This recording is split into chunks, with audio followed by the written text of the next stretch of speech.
Bab 1624. Tracy tertegun sejenak, lalu memberi kode mata kepada Naomi, memintanya menutup pintu.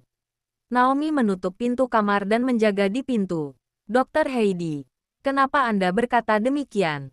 Tracy baru mulai mengobrol dengan Heidi. Walaupun aku percaya pada ilmu medisku, tapi aku juga tahu kemampuanku. Heidi tersenyum pahit. Ryan sudah terbaring begitu lama. Operasi juga telah dilakukan. Tetapi selalu ada kendala dalam perawatan. Kenapa 2 hari ini ia tiba-tiba membaik? Dan juga Tini. Karena perlengkapan medis tak memadai. Aku sudah kehabisan akal. Tapi setelah 2 malam ini, ia tiba-tiba membaik. 1 orang membaik mungkin adalah keajaiban.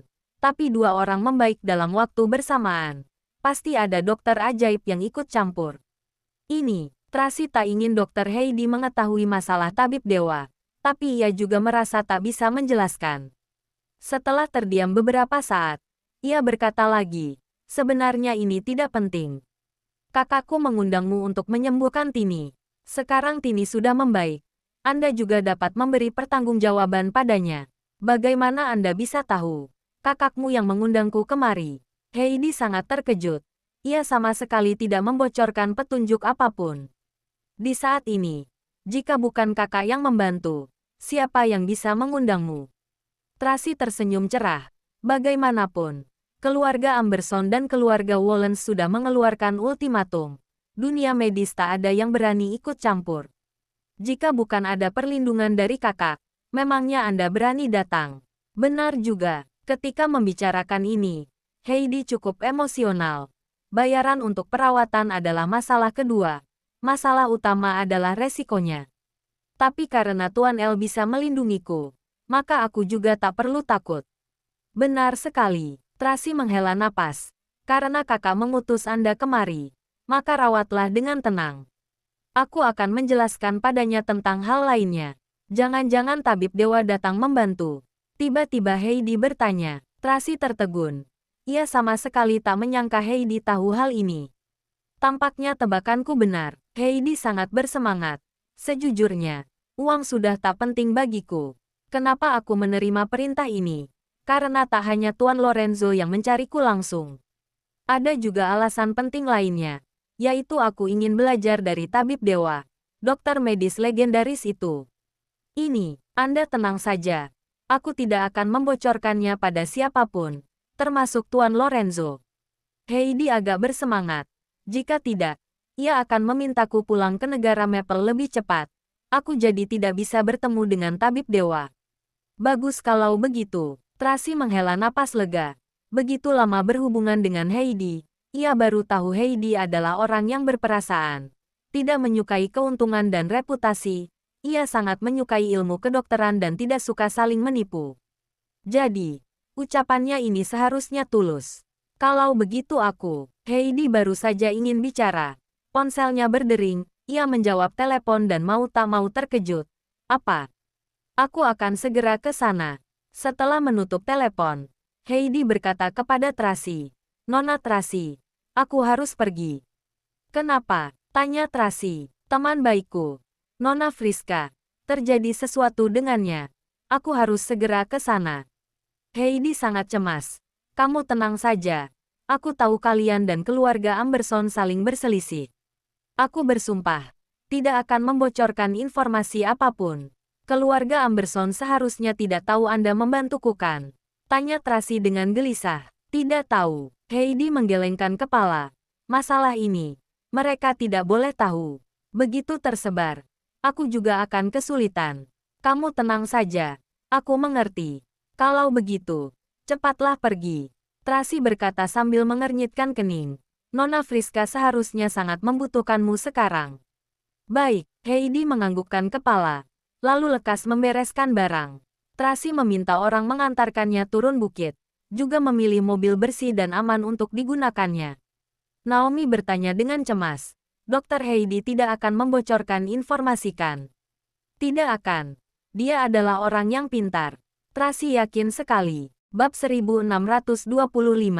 Tidak tahu apakah terjadi sesuatu dengan Nona Friska. Naomi agak penasaran.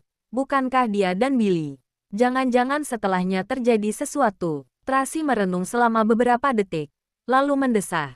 Ia adalah wanita pekerja keras, tapi malah dijual begitu saja oleh ayah kandungnya. Seharusnya dia sangat kecewa. Duh, Naomi juga tak bisa menahan diri untuk mendesah. Sudahlah, kamu temani Ryan dan ingat resep obatnya. Tracy berpesan dengan suara rendah. Aku pergi lihat Charles.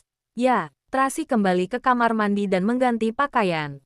Lalu ke lantai 1 melihat Charles. Saat ini, Charles sedang diinfus. Lily sedang mengobati luka luarnya. Carla sedang memeluk alpaca putihnya dan berdiri di sudut memandang Charles. Air mata sebening kristal berputar-putar di area matanya. Ia menggunakan tangannya menutup mulut. Tak berani menangis bersuara. Ia takut akan mengganggu Charles. Carla. Tracy memeluk Carla dengan erat dan menenangkannya dengan lembut. Jangan takut. Charles akan baik-baik saja. Mami. Carla menatap Tracy dan masuk ke dalam pelukannya. Air matanya tak berhenti menetes. Mana Kak Carlos? Kak Carlos akan pulangkan? Tanyanya. Tentu saja. Paman Jeff akan segera menjemput Carlos pulang. Tracy menyeka air matanya. Kita sekeluarga akan berkumpul kembali. Ya, Carla menganggukkan kepalanya sambil meneteskan air mata. Tapi dia tidak berani mengeluarkan suara. Tracy memeluknya erat, lalu meminta Cecil membawa Carla keluar. Kemudian ia berjalan ke samping ranjang dan bertanya pada Lily. Bagaimana keadaannya? Luka luar tidak serius, tapi tifus dan flu-nya parah, sehingga menyebabkan paru-paru basah. Lily berkata sambil mengernyitkan kening. Untungnya dia suka berlatih bela diri, jadi tubuhnya sangat bugar. Jika tidak, akan menjadi lebih serius.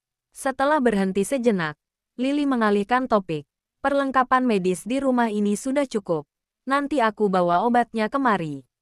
Ketika mendengar ucapan ini, Tracy semakin tidak tenang. Charles karena hobi bela diri, makanya sejak kecil ia memiliki fisik tersehat di antara 3 anak, tetapi berbeda dengan Carlos. Sudah diculik beberapa hari, seharusnya mereka diperlakukan sama. Sekarang Charles sudah sakit parah, maka Carlos. Nona Tracy, Anda jangan cemas. Lily mengetahui isi hati Tracy dan buru-buru menenangkan. Barusan aku menelepon Thomas. Dia sudah membawa beberapa pengawalnya kembali. Tak lagi dikendalikan oleh pria brengsek itu. Ia sekarang sudah menghubungi Jeff, membantu Jeff mencari Carlos. Bagus sekali. Begitu Paula mendengarnya, ia berkata, Kak Jeff terus berkeliaran selama seminggu. Tenaganya terbatas. Sekarang ada Kak Thomas yang membantu. Pasti bisa segera menemukan Carlos. Thomas membawa 18 orang pengawal terbaik di sisinya. Pasti dapat membantu. Lily berkata, tapi tanpa kehadiran mereka, Billy semakin brutal. Sekarang yang terpenting adalah menyelamatkan Carlos. Tracy berkata, lalu bertanya dengan bingung. Tapi, bagaimana Thomas bisa bebas dan membawa 18 orang? Ini, aku tidak tahu. Lily juga merasa aneh. Barusan aku juga terkejut saat menerima telepon. Ia juga bilang padaku, mulai sekarang tak perlu mendengarkan si palsu itu. Langsung diubah begitu saja, tanya Paula terkejut. Benar, saat ini, terdengar sebuah suara. Ternyata Hartono berjalan masuk dengan tongkat. Hartono, kamu kenapa kemari? Paula lekas maju memapahnya. Hartono menepuk-nepuk tangannya dan berkata kepada Tracy, Nona Tracy, kakiku sudah membaik. Aku ingin mencari Kak Thomas. Bagaimana bisa? Lukamu belum membaik, Paula berkata dengan buru-buru. Sudah mulai membaik, meski tidak bisa bertarung. Tapi masih bisa menyetir mobil. Hanya kaki kiriku yang terluka. Hartono berkata dengan cemas. Aku sudah berbaring begitu lama. Aku harus melakukan sesuatu. Bab 1626. Hartono sudah berkata begitu. Paula juga tidak bisa berkata apa-apa lagi. Hanya bisa mendukungnya. Hartono. Kalau begitu nanti kamu ikut denganku saja. Lily sedang mengemasi barang-barangnya. Kebetulan, aku harus pergi ke rumah sakit untuk mengambil obat. Aku khawatir orang-orang itu akan menghentikanku. Ada kamu. Segalanya akan jauh lebih mudah. Tidak masalah. Aku yang menyetir. Hartono penuh percaya diri. Mereka tidak akan bisa mengejarku. Iya, Lily sangat gembira. Dia tiba-tiba merasa bahwa keluarga Wollens yang sudah lama terpuruk, akhirnya mulai bangkit kembali. Terima kasih atas kerja keras kalian. Tracy secara pribadi mengantar Lily dan Hartono keluar. Dia baru mau memanggil 2 orang untuk mengikuti mereka. Tetapi mobil keluarga Wollens sudah berhenti di luar. Thomas yang mengirimkan mobil itu untuk menjemput Lily. Lily berpamitan dengan Tracy, kemudian pergi bersama Hartono dan yang lainnya. Tracy menatap sosok mobil yang pergi itu, sedikit berpikir. Saat ini, Naomi bergegas turun dan menyerahkan tabletnya. Nona, cepat lihat beritanya. Ada apa? Tracy mengambil tablet itu. Tiba-tiba ia terkejut. Sekarang tiba-tiba muncul opini publik di internet yang mengatakan bahwa Daniel Wollens yang ini adalah palsu. Postingan tersebut juga menyertakan foto dan berbagai dokumen bukti operasi plastik Billy di Korea. Rumah sakit operasi plastik itu kebetulan adalah milik keluarga Amberson.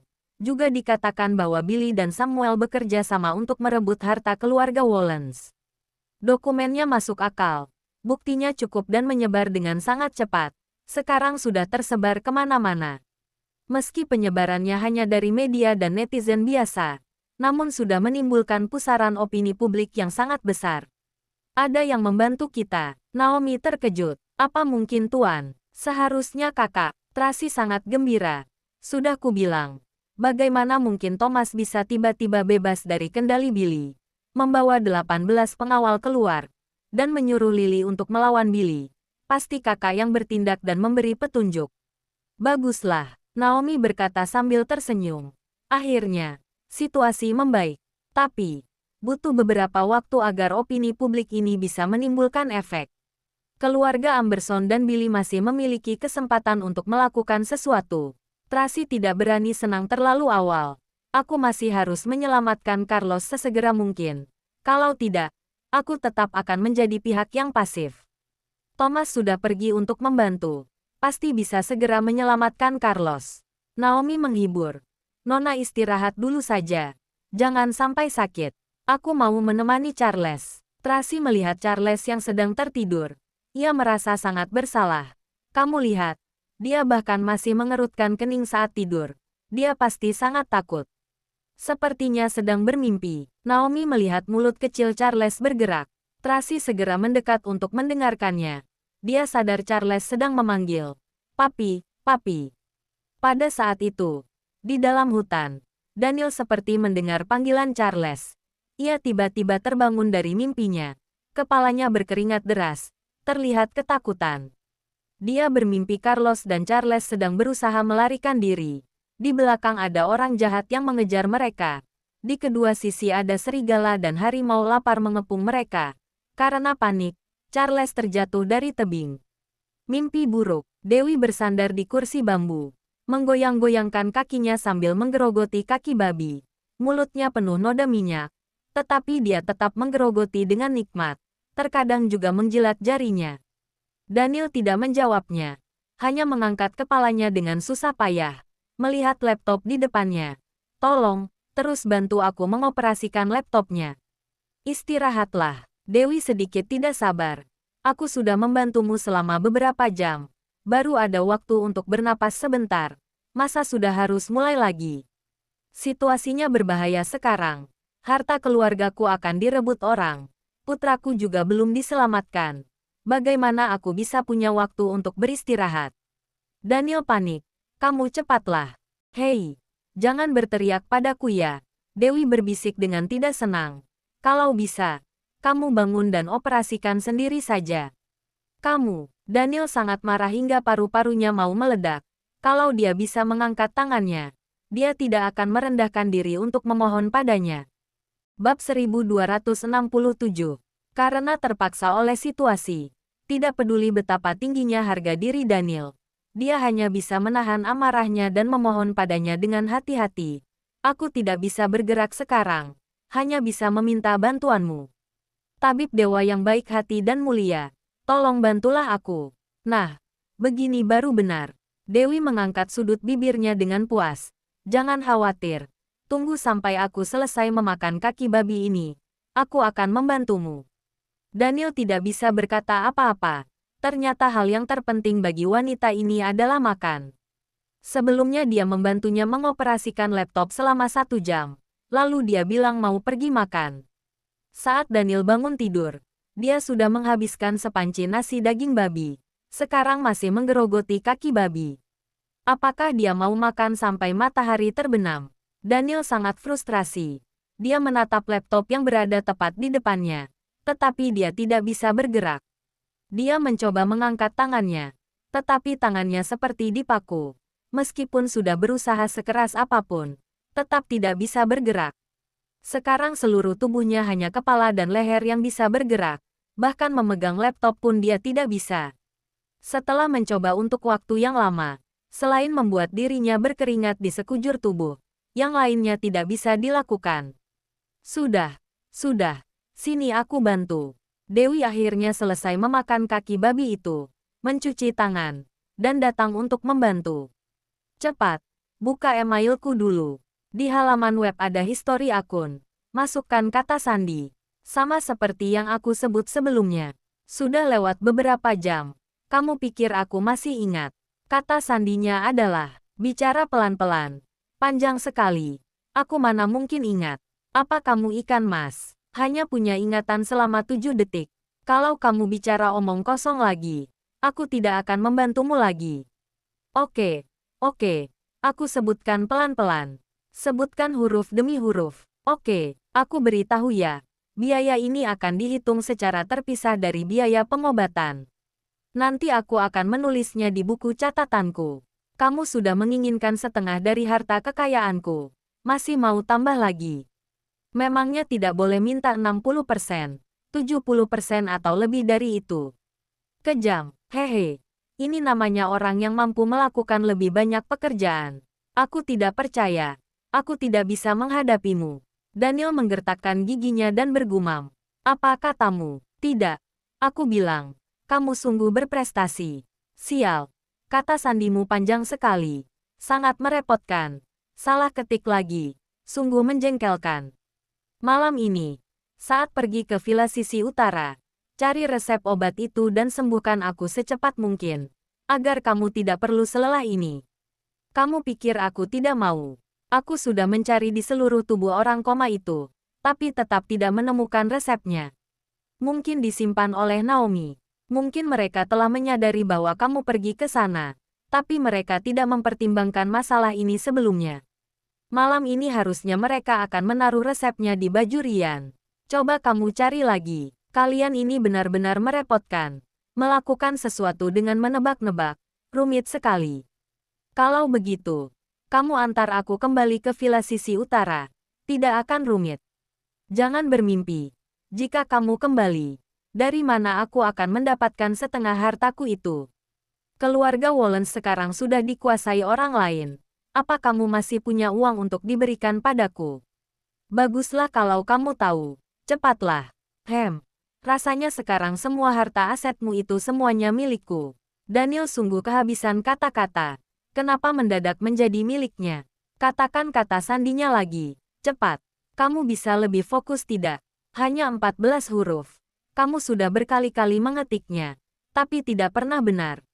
Kamu sedang memberiku pelajaran. Dewi menyipitkan matanya. Wajahnya terlihat muram. Tidak, Daniel dengan cepat mengaku salah. Aku sedang memberi pelajaran pada diriku sendiri. Kenapa tidak memberitahumu dengan jelas? Sebutkan huruf demi huruf, dan katakan pelan-pelan. Kalau terlalu lambat, sistem akan secara otomatis berhenti. Ada pengaturan anti-maling. Sungguh merepotkan. Daniel sudah hampir mati karena emosi. Kalau saja dia bisa bergerak.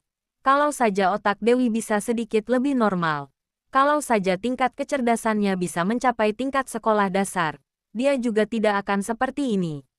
Bab 1628. Daniel sedang bertahan dengan susah payah.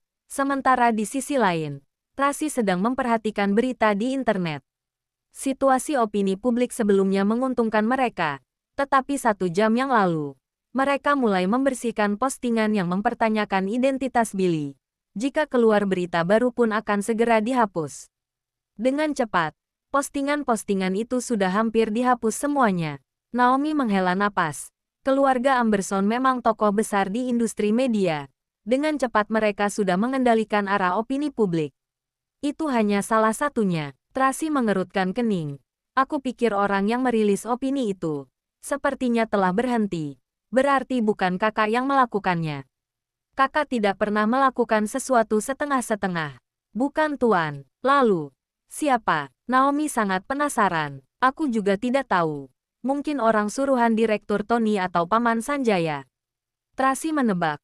Mungkin kemampuan mereka terbatas. Atau mungkin mereka telah ditemukan oleh orang-orang Amberson dan diancam oleh mereka. Lalu, bagaimana? Apa lebih baik kita melakukan sesuatu? Naomi bertanya dengan tergesa-gesa. Sekarang Carlos ada di tangan mereka. Aku tidak bisa berbuat apa-apa. Tracy lanjut melihat email. Mengerutkan keningnya dengan erat. Aku berharap Jeff dan Thomas bisa secepat mungkin menyelamatkan Carlos. Karena keluarga Amberson mungkin akan bertindak lebih awal. Saat dia berbicara, telepon berdering. Telepon dari Direktur Tony. Suaranya sangat emosional. Aku pagi-pagi menerima telepon. Memintaku datang ke perusahaan untuk mengadakan rapat Dewan Direksi. Aku kira situasinya telah berubah. Tapi aku baru tahu ternyata Presdir Daniel menginginkan Samuel untuk bergabung menjadi Dewan Direksi. Apa? Tracy melebarkan matanya dengan terkejut. Dia sudah menduga keluarga Amberson akan mengambil tindakan lebih awal. Tapi tidak disangka gerakannya begitu cepat. Sekarang langsung ingin menjadikan Samuel sebagai Dewan Direksi Grup Wollens. Begitu membiarkan Samuel bergabung menjadi Dewan Direksi, kelak Grup Wollens akan menjadi milik Amberson. Direktur Tony berkata dengan penuh emosi. Aku tadi terus menelepon Sanjaya, tapi nomornya tidak bisa dihubungi. Tracy, kamu harus segera memikirkan cara. Biarkan aku memikirkannya. Tracy memegangi dahinya. Hatinya sangat gelisah. Rapat Dewan dimulai jam berapa? Jam 3 sore. Direktur Tony buru-buru berkata. Sekarang sudah jam 2. Masih ada 1 jam. Direktur Tony. Aku tutup telepon dulu. Nanti aku akan menghubungimu. Oke. Aku tunggu kabarmu. Direktur Tony sedikit merasa bersyukur. Tracy, sekarang hanya bisa mengandalkanmu. Kamu adalah harapan terakhir Grup Wollens. Kalimat ini sangatlah berat. Tracy merasa tekanan yang dia rasakan sangat besar. Tetapi dia tetap harus memikul tanggung jawab ini. Aku mengerti. Setelah menutup telepon, Tracy merasa bimbang. Sebenarnya saat ini dia tidak terpikirkan solusi apapun. Dia tidak tahu harus berbuat apa. Bagaimana kalau kita menelepon Tuan? Naomi bertanya dengan hati-hati. Hal seperti ini dari awal memang bukan keahlian kakak. Kalau kakak bisa membantu, tidak perlu aku katakan. Kakak pasti sudah berinisiatif untuk menghubungiku. Tracy sangat tidak berdaya. Semalam saat aku dalam bahaya, bukankah kakak sudah bertindak? Itu karena dalam hal kekuatan, dia bisa menekan Samuel. Tapi dalam hal bisnis, harus bermain trik, kakak tidak punya alasan kuat untuk ikut campur tangan. Lalu, apa yang harus kita lakukan? Naomi panik. Tracy dengan perasaan rumit membolak-balik dokumen di rak buku. Ia terus memikirkan sebuah solusi. Tak lama, ia tiba-tiba teringat sesuatu. Sebelumnya Bibi Riana menyerahkan sebuah kotak kepadanya. Dan ia juga berpesan bahwa di dalamnya ada barang yang sangat penting. Sebelum terjadi sesuatu pada Daniel, dia berpesan kepadanya harus menyerahkan kotak itu kepada Tracy. Sekarang dipikir-pikir, terakhir saat dia menelepon Bibi Riana, dia seperti ingin memberitahunya sesuatu. Apa mungkin di dalam kotak itu ada sesuatu yang dapat membantunya? Memikirkan itu, Tracy segera meminta Naomi untuk mengambil kotak itu kemari. Menuangkan isi kotak itu di atas meja, dan mencari satu persatu. Selain peninggalan ayahnya dan Bibi Juni, ada sertifikat properti 2 villa, kalung rubi, dan amplop kecil yang tidak menarik perhatian. Tracy membuka amplop itu dan melihatnya. Ia pun terkejut. Jangan lupa like, komen, and subscribe ya. Terima kasih. Tunggu terus kelanjutannya.